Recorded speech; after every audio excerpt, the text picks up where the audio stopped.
What I looked at when I designed this building was to put together a one-stop shop, an aesthetic boutique, which would have all the services provided during one day. You could come in, get your Botox, do your procedure done at the surgery center that I have on site. You can go get your hairstyling at the Jose Bear Salon. The Hanazul Med Spa will provide all the advanced treatments, as well as upstairs with a cosmetic dentist on site. What is the difference between a facial plastic surgeon and just a general plastic surgeon? What makes that special? All my career is dedicated to the face. This is a subspecialty. This is all I do is take care of the face. And I think that given my level of expertise, my training, my experience, that I can provide very good care toward facial rejuvenation, as I've written a textbook on how to do this. What do you see as sort of the first thing that most 40-year-old women need? Well, I'm going to take you back a step here. I think that a lot of people, even when they hit 30, are candidates for little tiny things, such as little fillers, a little bit of Botox. And what Botox is doing is preventing those wrinkles from forming to begin with. By the time you hit 40, what I think people are starting to get is a little bit of that tired look. And what I see that's so important, that I think is oftentimes overlooked, is a little bit of brow rejuvenation. I see a lot of people just taking a lot of eyelid skin away, and simply that just makes you look more tired. So the cornerstone of rejuvenation at that point is most likely a brow lift, which predates even a lower facelift by a good 15 years. Tell me specifically how, say, your eye work differs from what other people do. I think really it's my entire facial surgery that's different, and here are some examples. When I do eyelid surgery, there is no incision on the face. Everything is done from the inside. Why that's important is several-fold. One, there's no scarring. Two, the recovery is tremendously fast. Three, there's no discomfort. But four, which is even more important than all that I just mentioned, is that the eyelid position stays normal. Say somebody comes in and they're not really ready for the big surgical thing yet. What are a few things that she can do to sort of turn back the clock a little bit?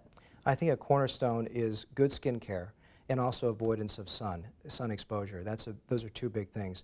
Botox is an incredible preventative regimen that you have to stay on. And I always say it's a regimen because you must stay on that to really get the benefits and the fruits of that benefit. And also little fillers, little things that give you a little bit more volume, a little bit more contouring before you need a lifting procedure performed. Do you do all this here in your office on site? Absolutely. I think it all fits back into the idea of making this ultimate makeover center so that people come through here, not only can do their little things here, but they can do everything on my on-site surgery center. Everything from doing a small procedure to all the way to bigger procedures, everything done on site. You literally wrote the book on facial plastic surgery.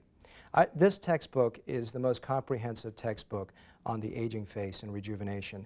And it goes back to the question you asked about what can be done. And I have everything in this book from little things to bigger things. And even my big things are not even that much of a recovery period. And that's because this is all I do.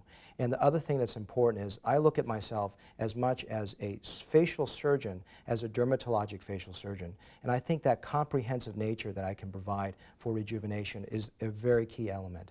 So if you decide to go undergo the whole enchilada, so to speak, Sure. the big facelift, what are we talking about for recovery? The chimichanga or the enchilada? The enchilada, baby. Okay. Well, the nice thing is my chimichanga and enchilada are about the same in terms of recovery. Yeah. You're looking at about a 7 to 10 day window. And even when I say 7 to 10 day window, I think a lot of people have the misconception that they look horrendous during this period of time, and they simply don't.